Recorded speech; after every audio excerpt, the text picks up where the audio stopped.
Hi everyone, what's up? Chelsea fans, I hope you're all feeling good. This is Xavier Mbuyamba, and you're listening to the Blue Day podcast. Enjoy.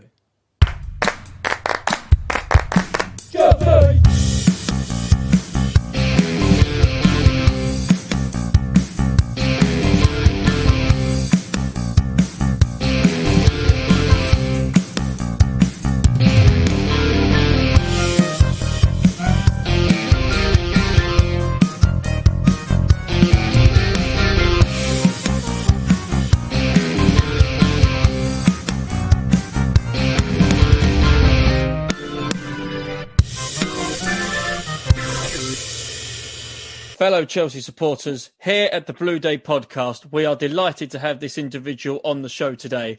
He is a man who made 23 appearances, scoring 2 goals for the club. He played with the likes of Robbie Di Matteo, Frank Leboeuf and a certain Gianfranco Zola. Here is Paul Hughes. Paul, welcome to the Blue Day podcast. How are you? Very well, thanks, Keith. Obviously, just come back from watching a Brentford under-23 game. So, my life is like a non-league manager. But, good. I'm very good, actually. I'm really pleased to be here with you, actually. Good. That's great. Before we talk about your Chelsea career, you've mentioned, obviously, you're a manager in your own right. Yeah, the main story that's been dominating the world of football, let alone this country, has been the take on this European Breed League, as I like to call it. What's your opinion on this? Are you for it, against it? What's your... I think, I posted a little bit on LinkedIn about it. I just felt that you got to let the dust settle and find out why these clubs decided that this was a good move. Because at the moment, we've just reacted very emotionally to it, quite rightly so. Because it sort of took a dagger to the soul and spirit of football, it seems. And I think that's why pundits and fans have just risen. But I think there's obviously something going on in the background. Maybe it's negotiations with UEFA. Maybe it's a ploy by the clubs to say, look, we're capable of doing this unless you sort of be a bit more reasonable in your negotiations with us. So I don't quite know the ins and outs. I don't think any of us know quite the ins and outs of it. But if you want to do a European league where you're only invited in and you're playing all around the world, and you're not, it seems a bit of a slap in the face for the local fan as well. So that's how it looks like from the outside looking in. But we aren't involved in it, so we don't quite know why they decided to do it. And I think when we know that, we can make a bit more of an educated, informed sort of opinion on it. Yeah, I do agree with that. I think that this whole story of European Super League, I don't think is over, personally. I don't think we've heard the last of it, to be honest. I think probably not this year, maybe in a few years' time. I think the topic of conversation will come up again. It was probably not the best timing, with obviously pandemic and, people like myself, fans who have not gone to games for so long, over a year now. People are missing that sort of fix, if that makes sense, So, yeah, I can see obviously two sides of the coin. Personally, and I have said this on sort of the show before and given my views on social media, I do think UEFA's format of the Champions League needs to change anyway. I don't think it's great, but this was completely and utterly a story that was going to divide a lot of opinions, and people have obviously made their feelings known, and the clubs have backed down, which probably is right decision. But now chairman and chief executives have got to bite the bullet. Yeah, pretty much. They'll probably explain their actions. But they're very bright people in charge of these clubs. But yeah, if they've lost touch with the fans, then that's not a good thing, because the fans, as we all know, they are the club, aren't they? If they stop buying tickets, stop buying pay-per-view, stop subscribing to Sky, then it doesn't work, does it? And then also, it's the soul of football, isn't it? So I'm interested to see what the chairman say and why they thought it was possibly a good idea, because I'm sure there's some logic behind it, which we need to know. And then we can, make our conclusions based on what they say. Yeah, of course. We'll obviously see what happens, between now and even in a matter of a few days. There'll still probably be news about it as the days and weeks progress. But Paul, we're not just here to talk about the European Greed League. We are here to talk about your Chelsea career, and it's something I was doing research over the last week or so, and it sort of threw me a little bit that with your career, it sort of panned out, obviously, the way it did, but how it started was quite intriguing, considering that at the time Chelsea were on the up and certain players' careers didn't go to the same height. So we'll start from the very beginning, Paul, if that's all right. Who influenced you to become a professional footballer?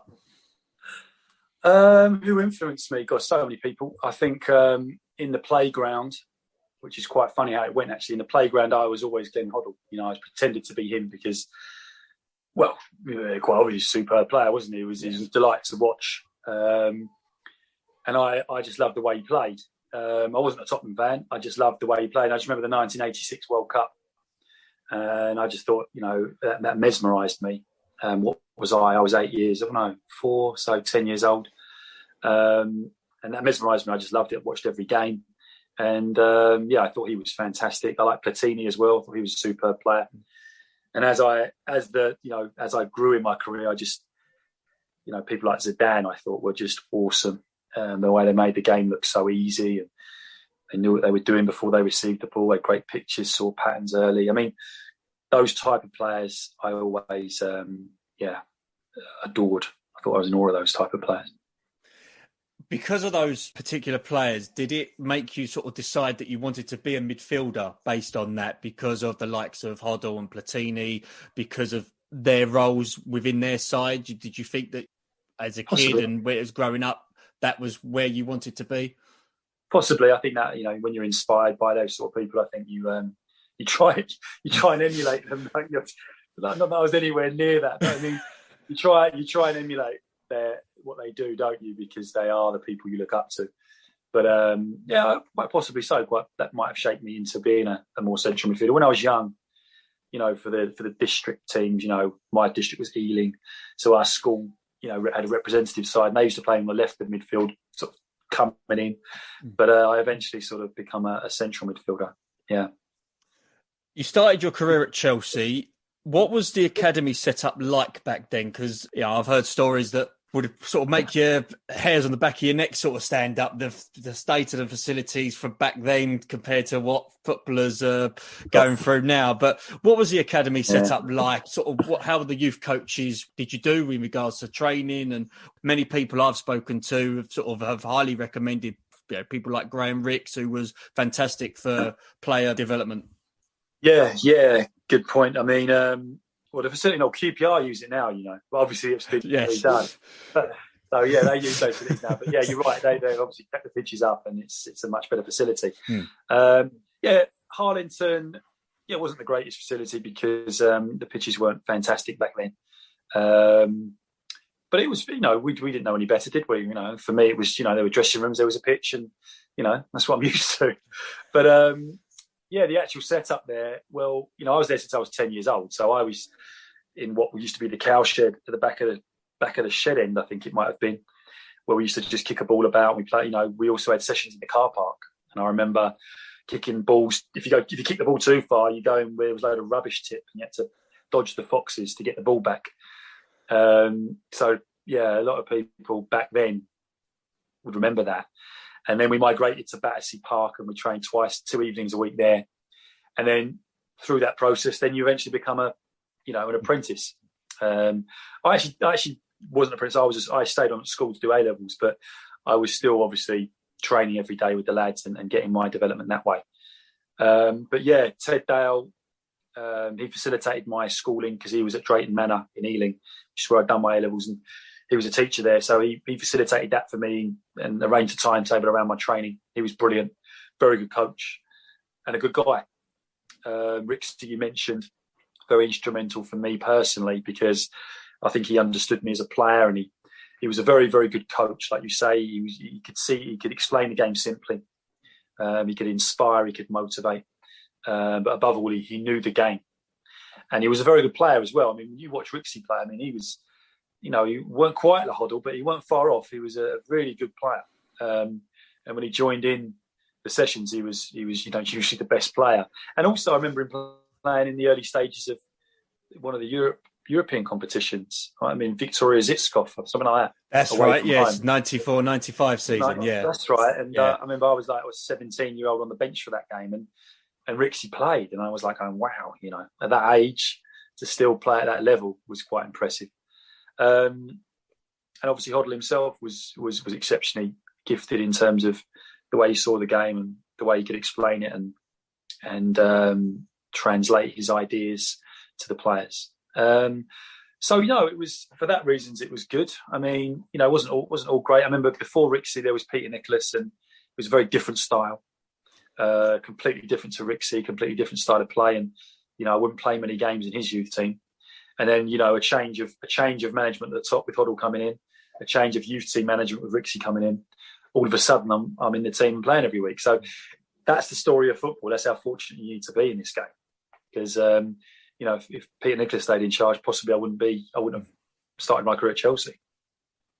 That must have been good for you, obviously, when you've just mentioned about your footballing idols, the fact that Glenn Hoddle was one of them and he was the coach at Chelsea and you was, as you say, a teenager at Chelsea. That must have given you sort of a massive lift in confidence and self-esteem, knowing that Hoddle, one of your idols, is the main coach at Chelsea. Yeah, really weird. You are a bit in awe. Yeah, it's strange. But I mean, then it's your job then, isn't it? So you're more focused on developing your skills, and this is your craft now. So it was you don't your working relationship with this person as well. But yeah, I was in awe of him coming to the club, because from like 7, 8, 9, 10 years old, I was pretending to be him, in the playground. So it's a big deal, isn't it? Is that a dream come true, isn't it? Yeah. Being from the academy, obviously going up through the ranks, did you feel any extra pressure from the coaches that you needed to succeed and be part of the first team, or was there no sort of case of there was no rush at all? You could sort of carry on with your development, but I don't think so. I think from memory, what they did, they tended to drip feed you into the first team sessions if they thought you had a chance. And when you get drip fed, that migration to first team environment becomes less harsh. So you sort of got used to it. They've got used to you. They're now realising, this player is highly thought of, and they're trying to push him through to the first team. So then the first team players get a feel for you. Certainly no pressure from the coaching side. I think all players, relatively successful players, have that inner drive, that inner pressure they put on themselves to get to those heights. And I think I was no different to that. I had a lot of internal pressure to be the best and to perform to a high level to a high standard. And that at that stage, when I was 17, 18, 19, Chelsea was becoming a big team. You had Gullit arriving, you had Di Matteo, you had Zoli, you had Vialli, you had Petrescu. The list goes on. I mean, they were big names. So I think that what normalised it is you're in a training environment where they're normal people. You can speak to them, you can chat. But the pressure, I think, was more. I think from memory, it was more internal, like me wanting to do well and wanting to be at a high level, more than being necessarily pushed in any direction by the coaches. On the 18th of January, 1997, a significant day in your Chelsea career, you made your debut for the club against Derby. It was a game that you scored your first goal. I've just got a couple of questions concerning this. When did you know that you'd be in the squad for that game? And what was going through your mind after scoring in your first game in front of the Chelsea supporters? I think, the background to that was I had quite a serious long-term injury. I had something called pubic symphysis, where my pelvis was mobile, it was moving. Therefore, every time I change direction, I get a sharp pain, sort of, where the pelvis joins, just below my nuts. If you want exactly where the pain was. And I couldn't shake it. And previous to that, I had shin splints, which lasted a year. So I literally had from 17 to 20, about 2 years of injury, which not a lot of people know. So I didn't play much football. Yet the club had enough faith in me back then to still keep me on, because they saw something.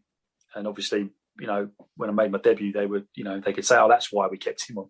But I had literally only played I was out for about a year and a bit. I only played about 2 months. before I was drafted into the squad. So naturally, I was thinking, geez, I've had a long time out. I'm going straight into Premier League football.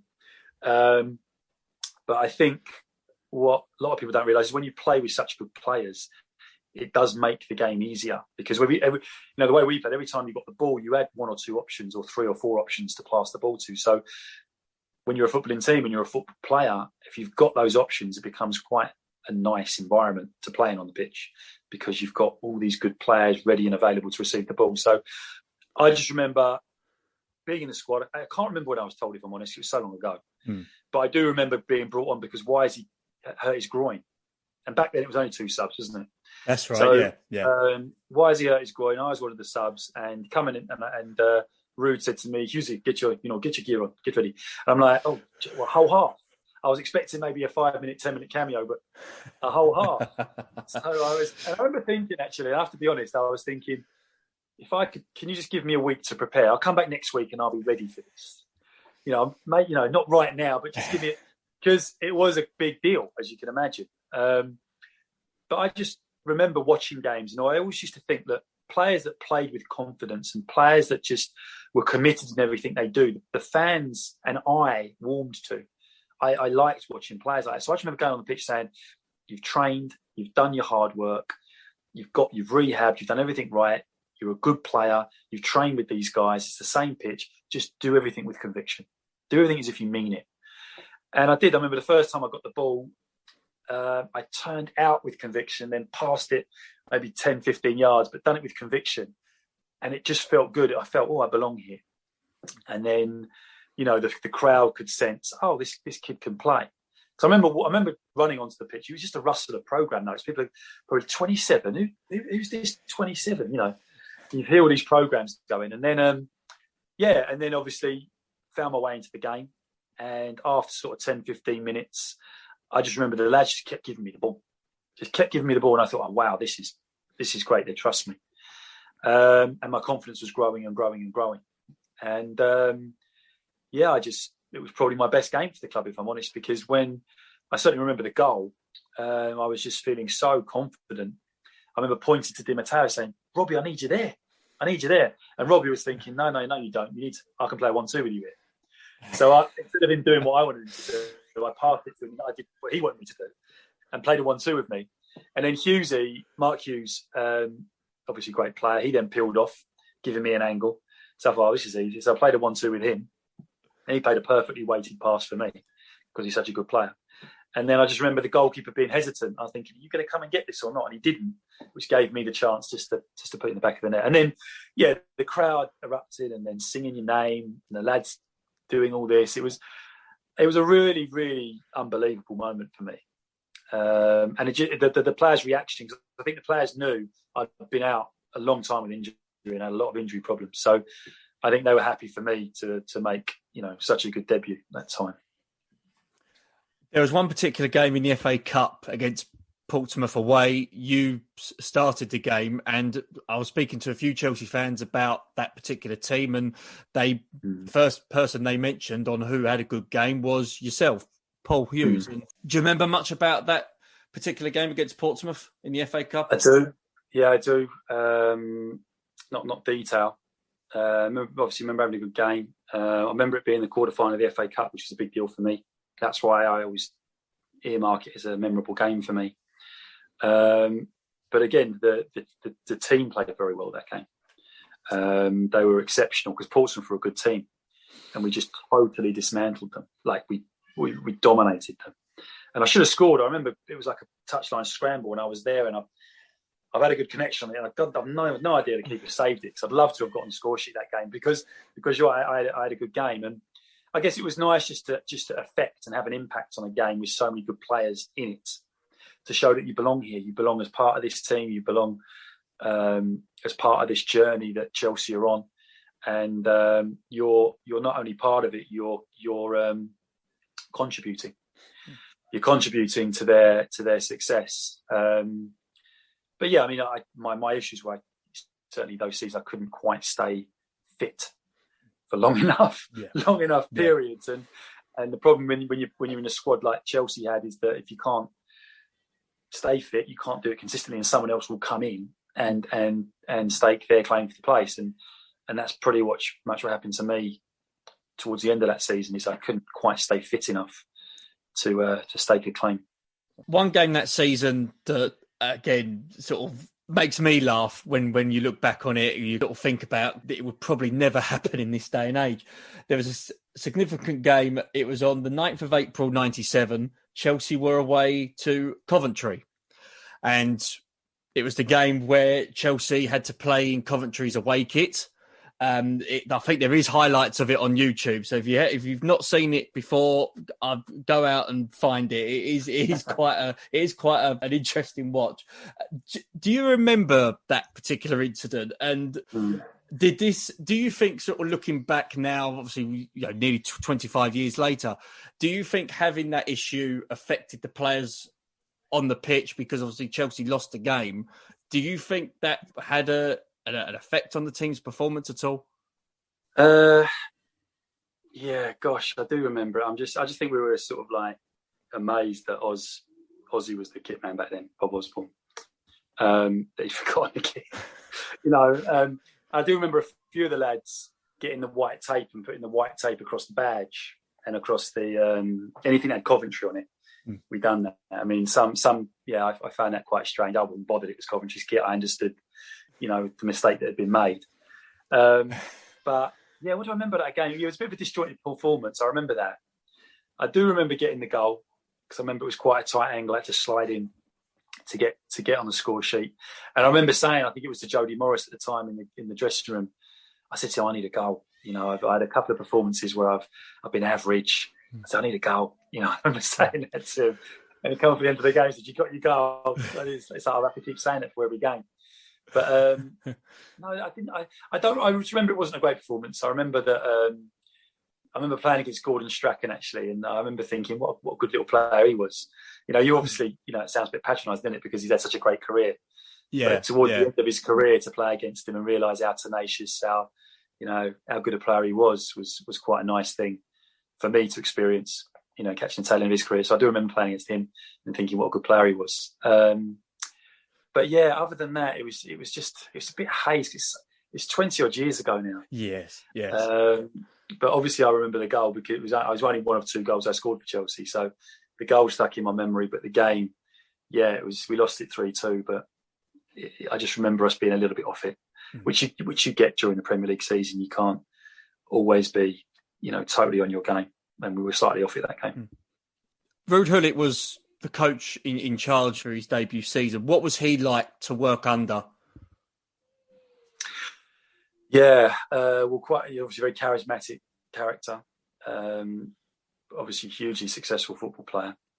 What I liked about him was the fact that it seemed that whatever he changed in the game, whether it's at half-time or on the sideline, it worked.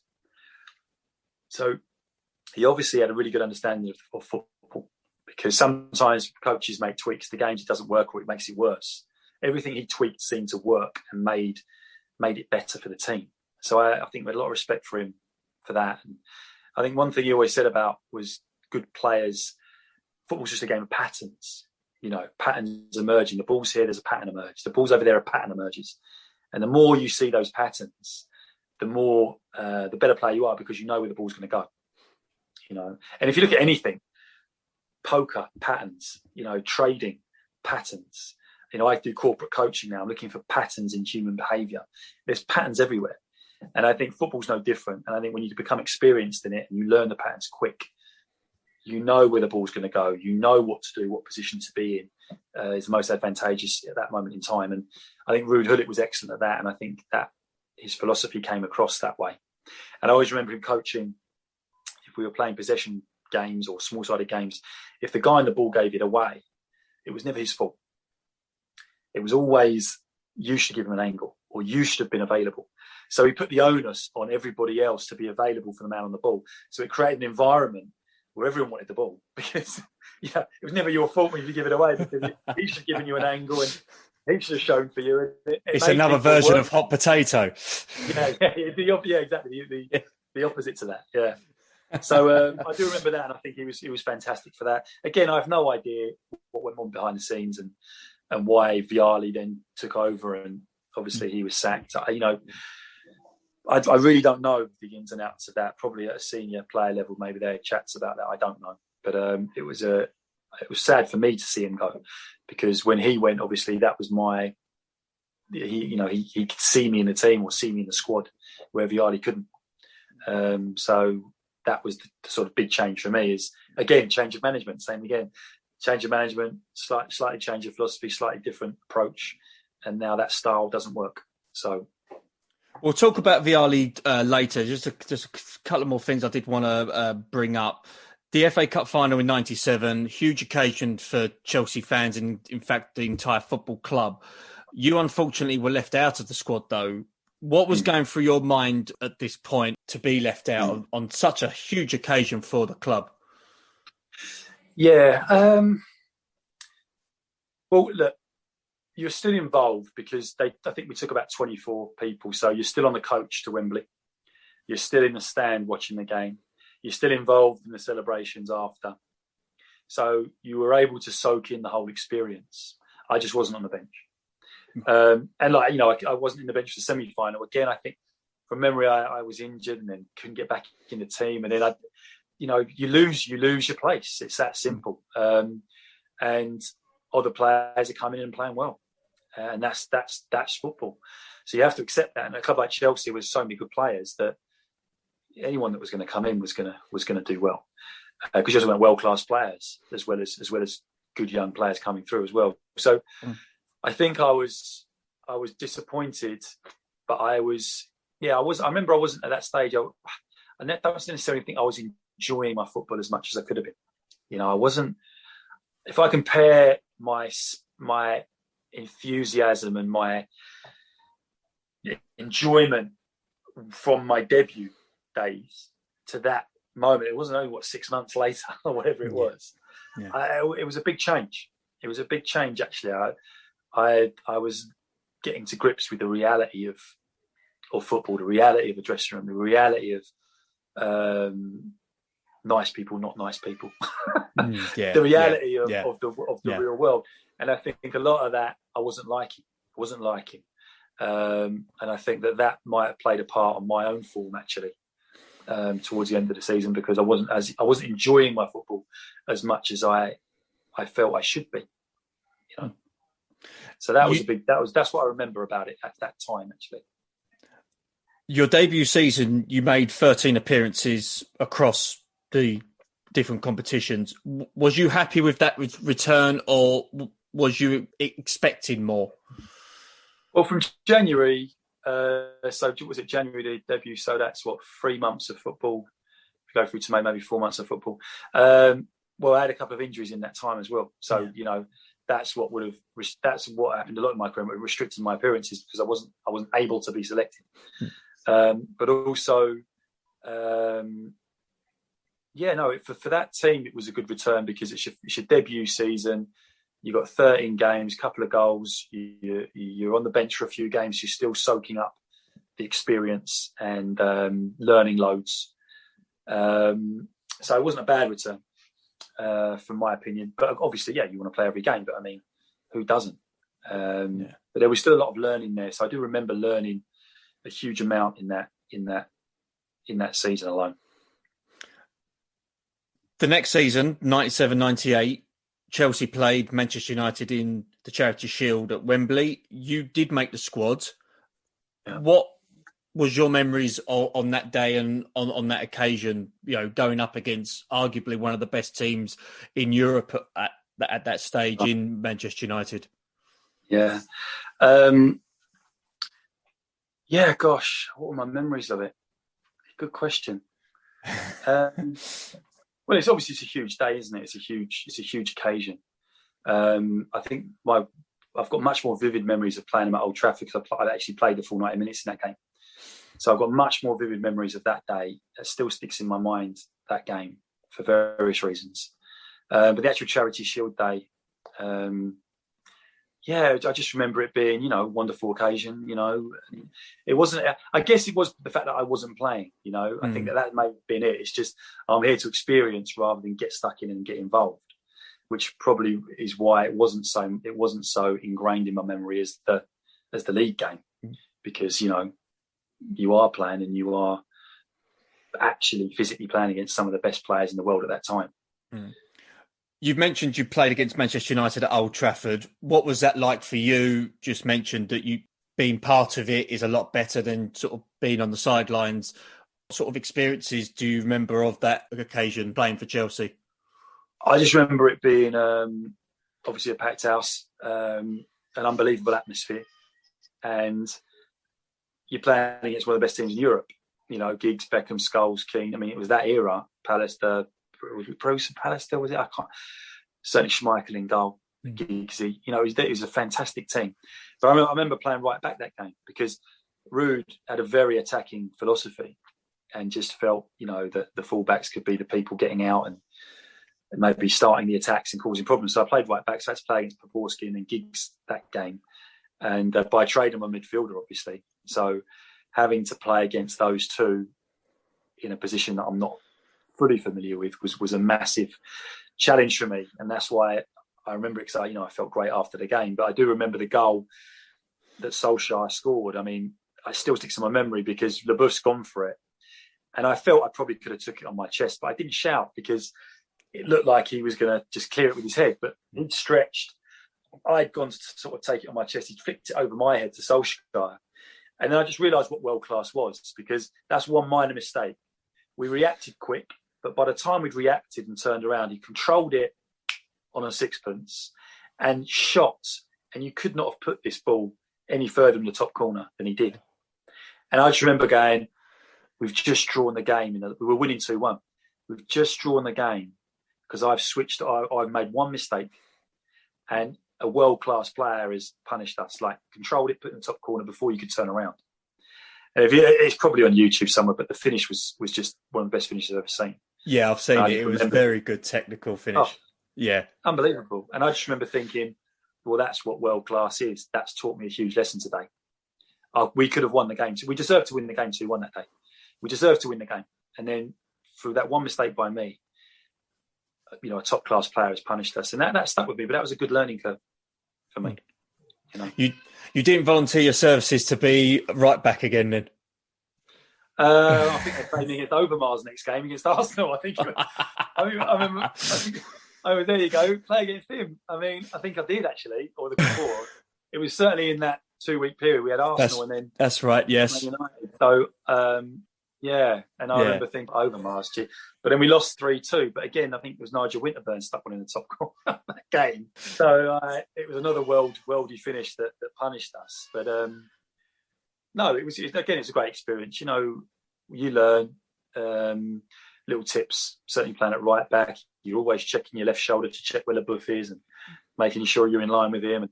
And you learn, and you got good coaches around you to help you adapt. So for me, it was just huge learning curves all the time.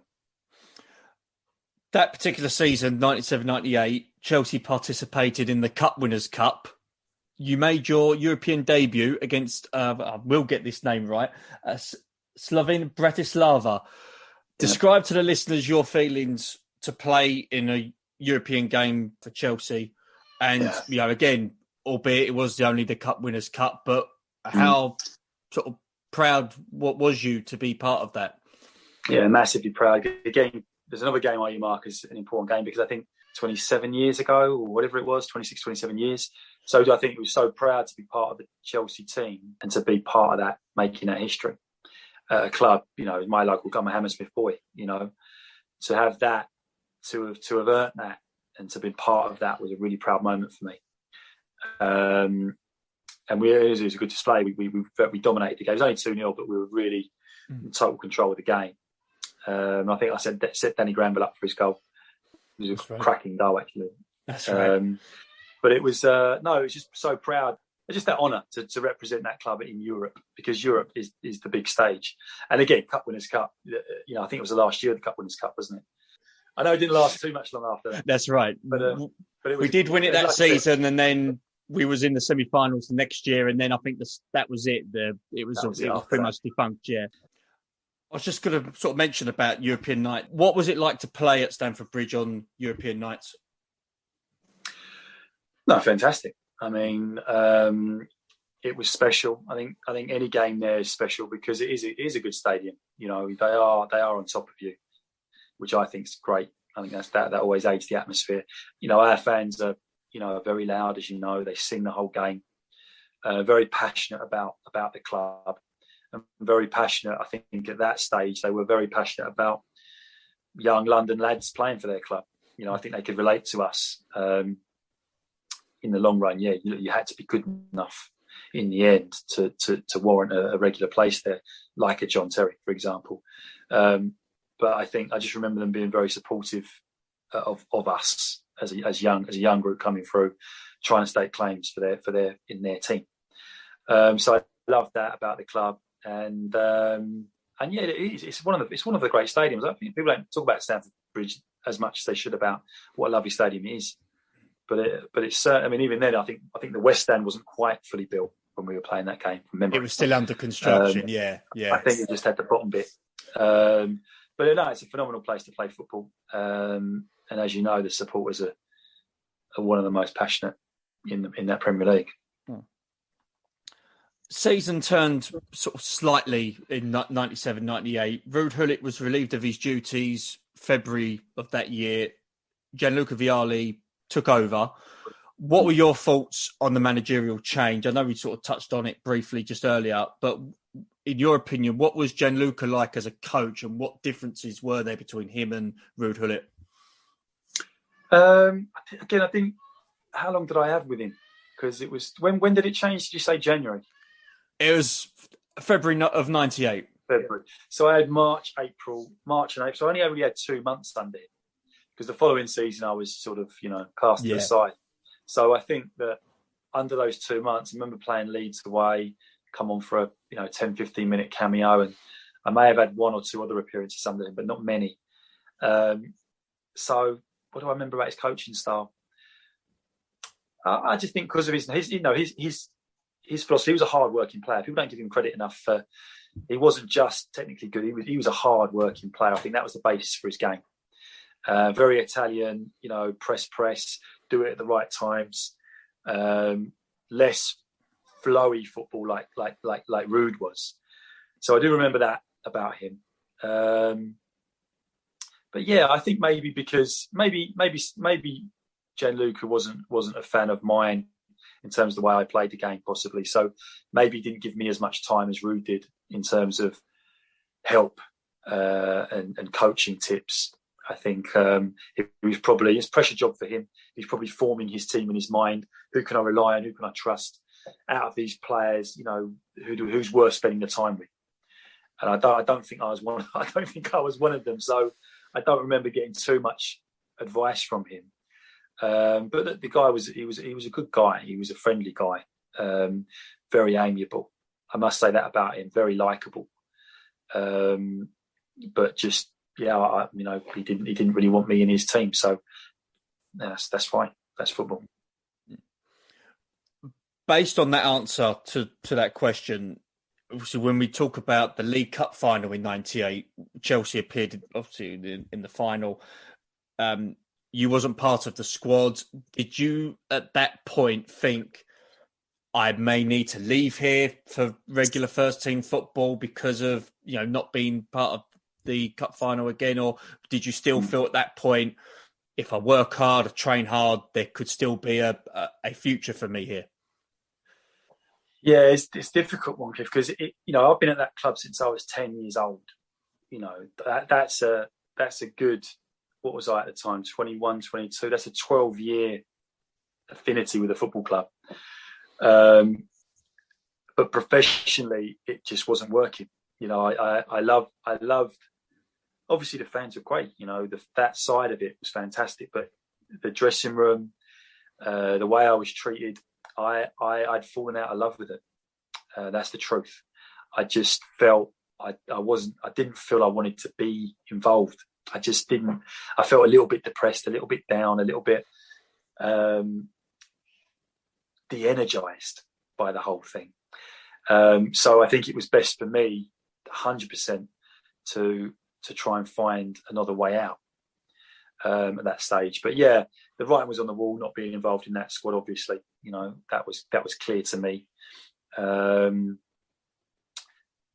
But yeah, I think the process between not being involved and not being wanted to finding a new club was a very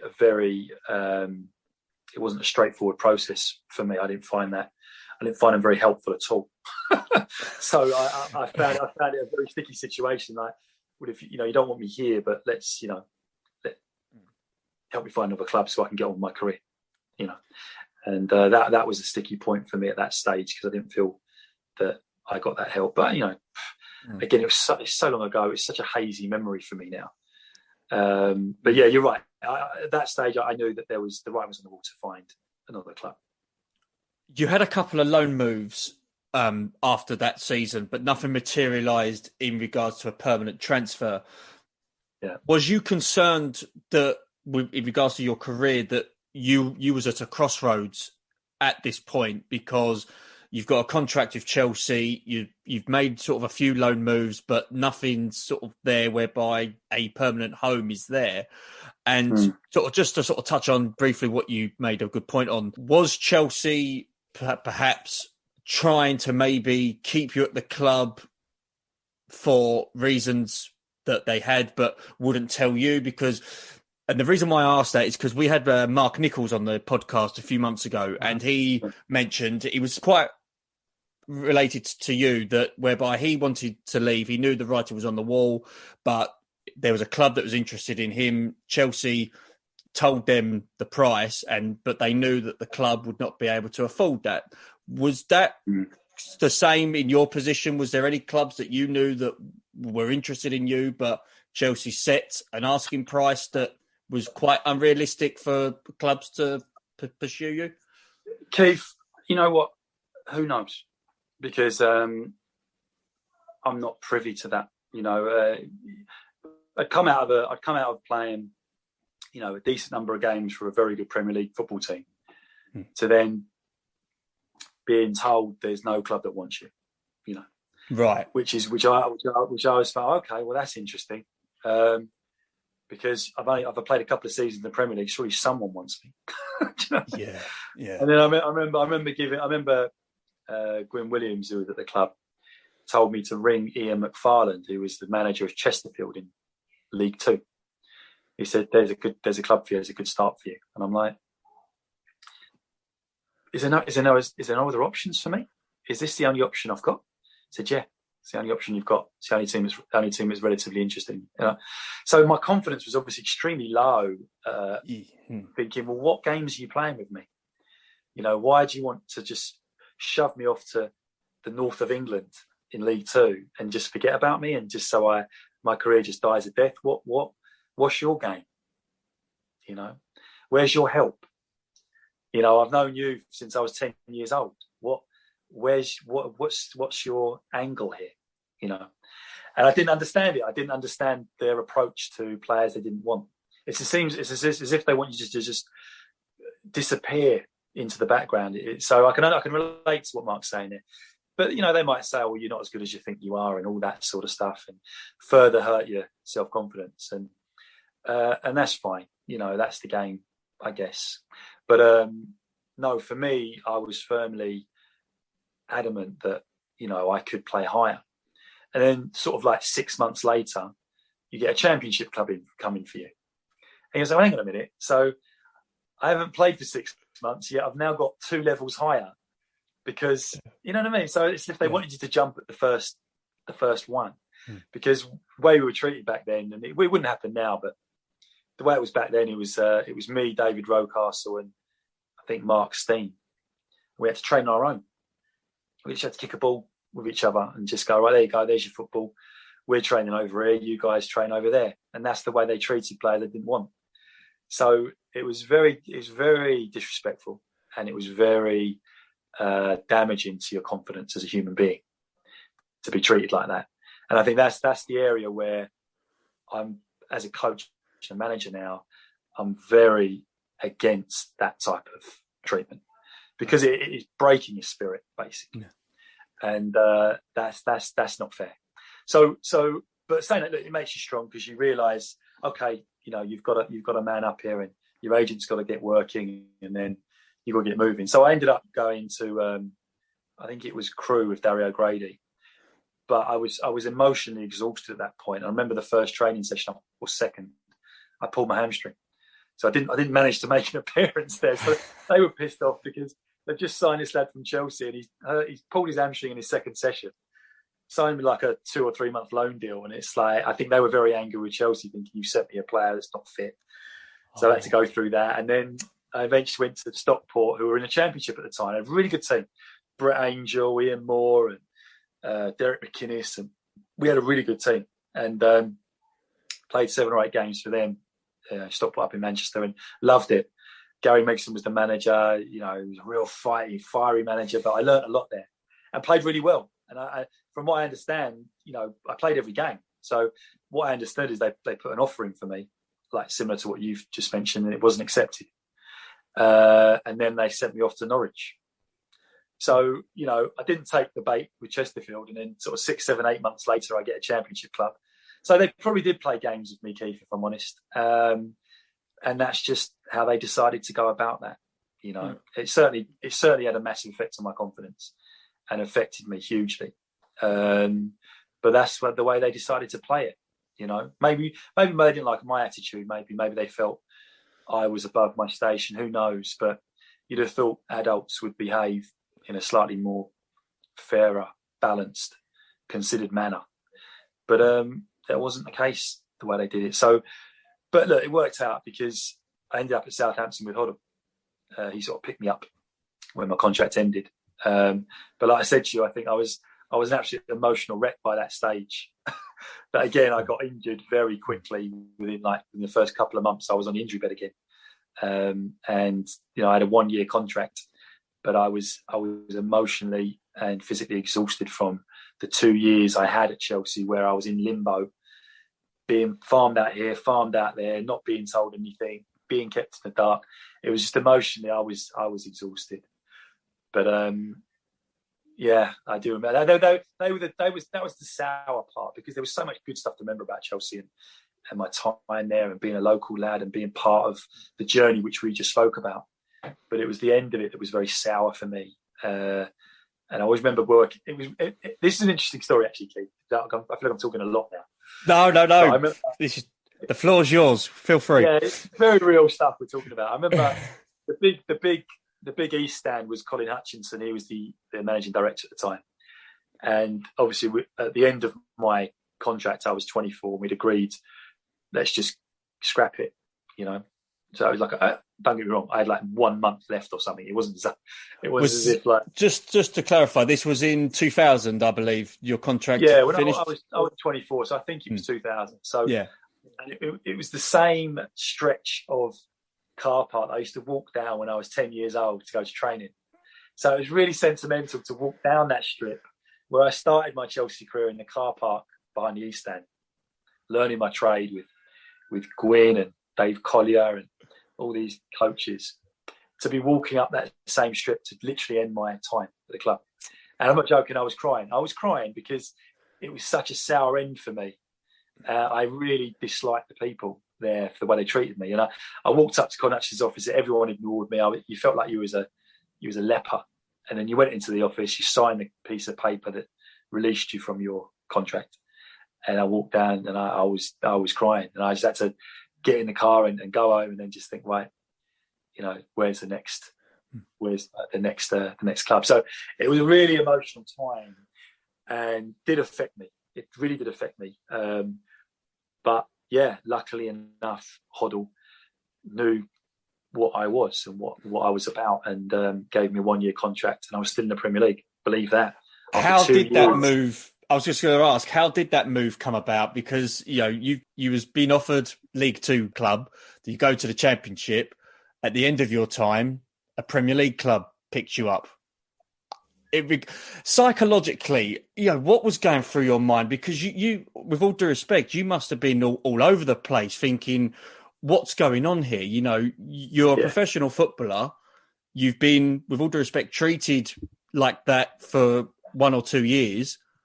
You get released, but then a Premiership club wants to sign you.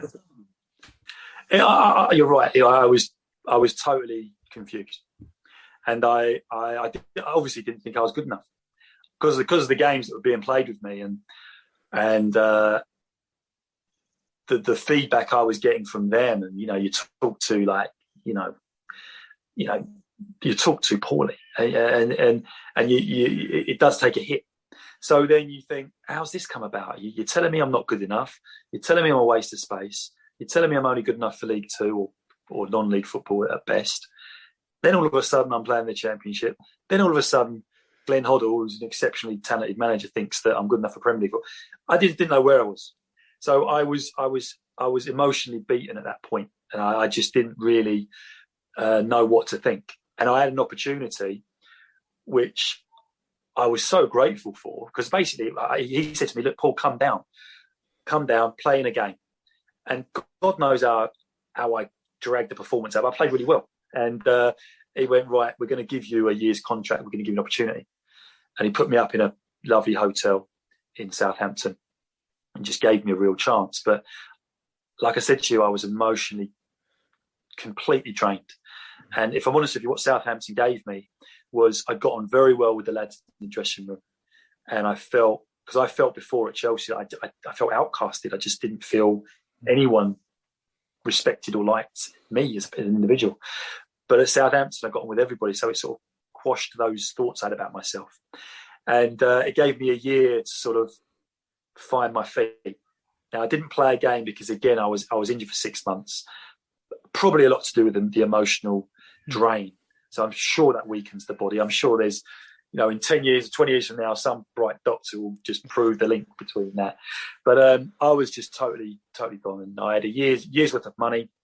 I had a year to sort of build myself up emotionally and as a player again and try and find my strength again. And I did that. And I'm grateful for Hoddle for giving me that time to rebuild.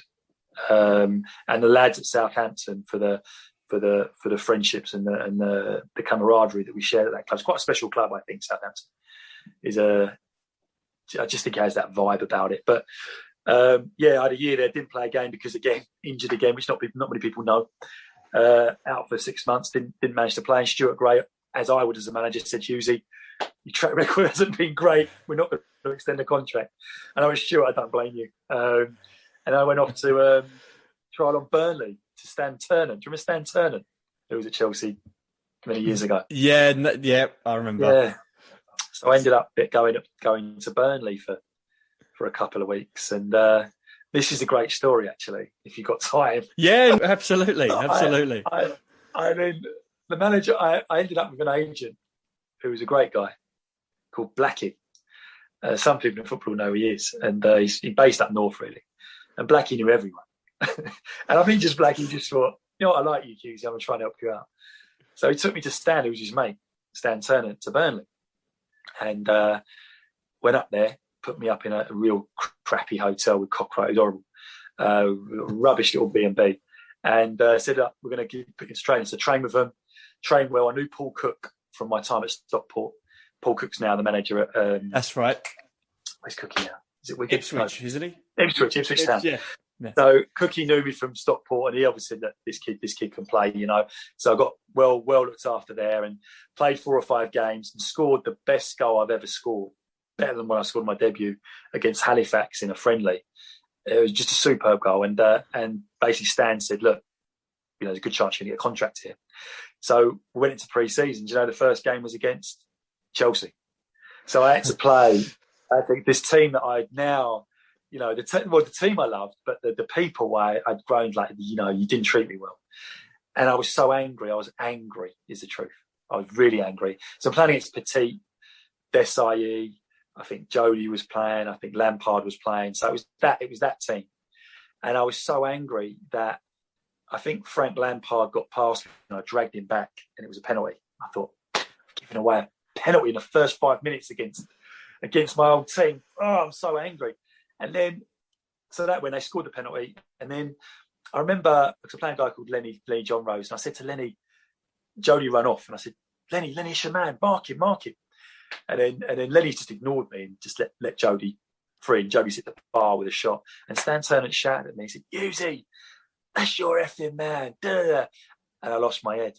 And I turned around to Stan and I went, you F off. That's Lenny's man.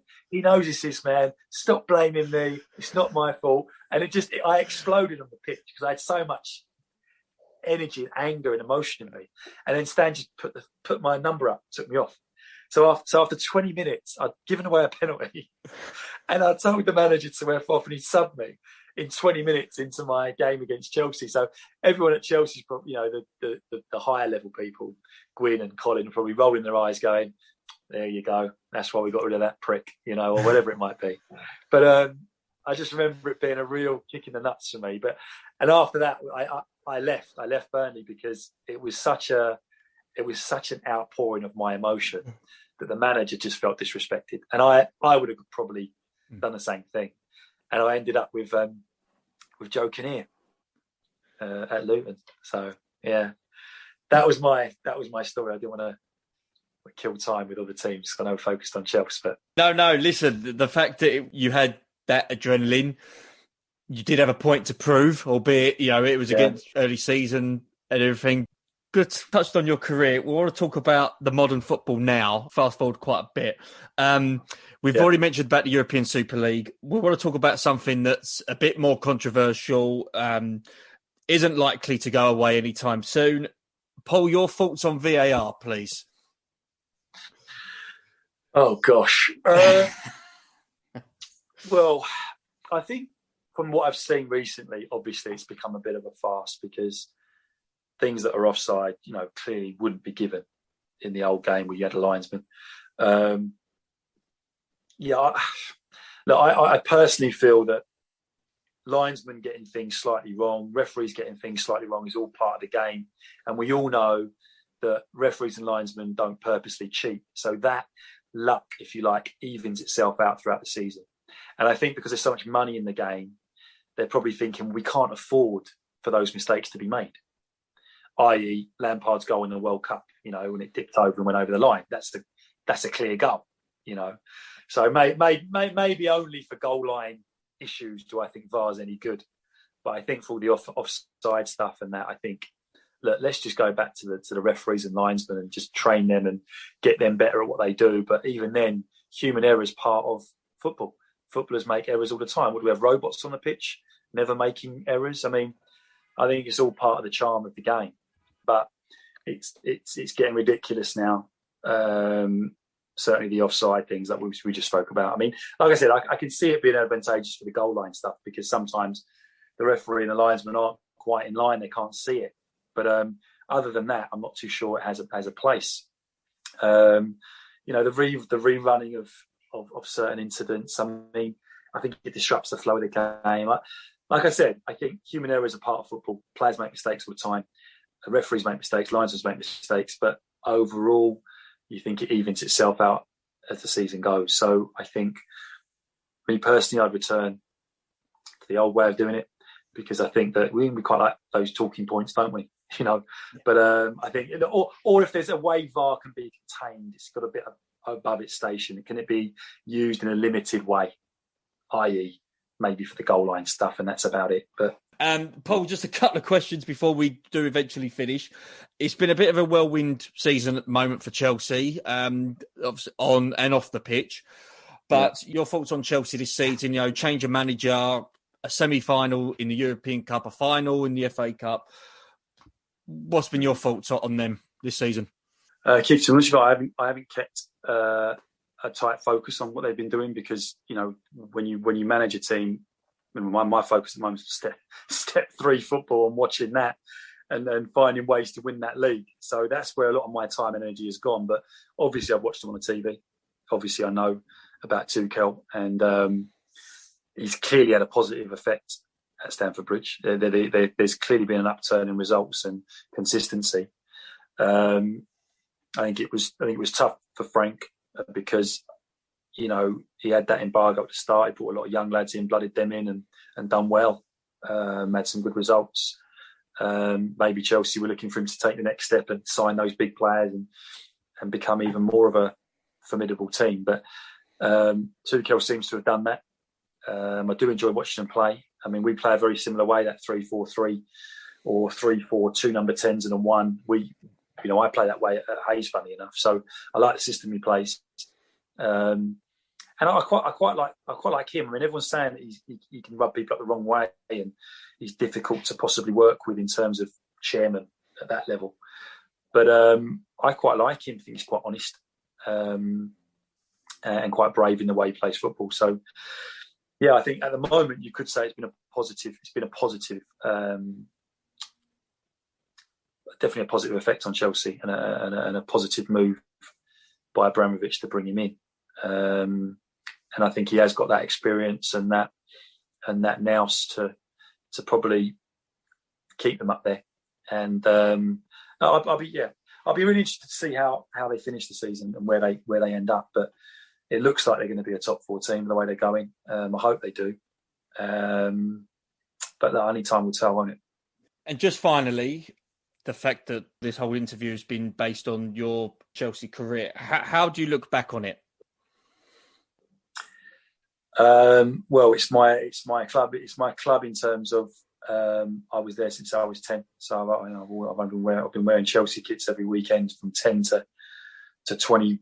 What was I, 24 when I left, actually? I finished in the first team at 21, 22, but I was stuck at the club till I was 24. So I've been there 14 years of my life and seen a lot there, learnt a lot. So I'm absolutely grateful and blessed to have been coached by some brilliant coaches and to have played with some brilliant players. I mean, that's my memory of Chelsea. That's what I'm forever grateful for. I'm forever grateful of sampling the atmosphere at Old Trafford. I'm forever grateful of playing against Arsenal at Stamford Bridge. I'm forever grateful about playing in Europe for Chelsea, the team that I was at as from a 10-year-old kid. So I've got so many good memories that I'm really proud of because that's the height of football. I've performed and played at the height of football, which I'm really proud about for myself from a personal achievement point of view. And it's taught me a lot about, the environment I want to create in my club, because there's certain things that I would never do that I experienced at Chelsea, but there's certain things that I would do that I also experienced at Chelsea. So in that regard, it's got a mixed bag. But in terms of the fans and in terms of how they support the club and supported those younger homegrown players coming through and still do, they're very special, and they are a good group. They are very passionate. We all know that, and I think that I'm glad that I played in front of them, and they've cheered me on. So I think there's lots of things I'm proud about, and now the club is just an absolute superpower, isn't it? So it's great to be associated with that. Well, Paul, it's great that you've been associated with the Blue Day podcast today. I've absolutely enjoyed having you on the show. I've enjoyed listening to your stories, and thank you very much for your time. Pleasure. Thanks a lot, Keith. And happy birthday. Same birthday as me. Yes, thank you. Thank you very much. Brilliant. Take it easy. Bye-bye.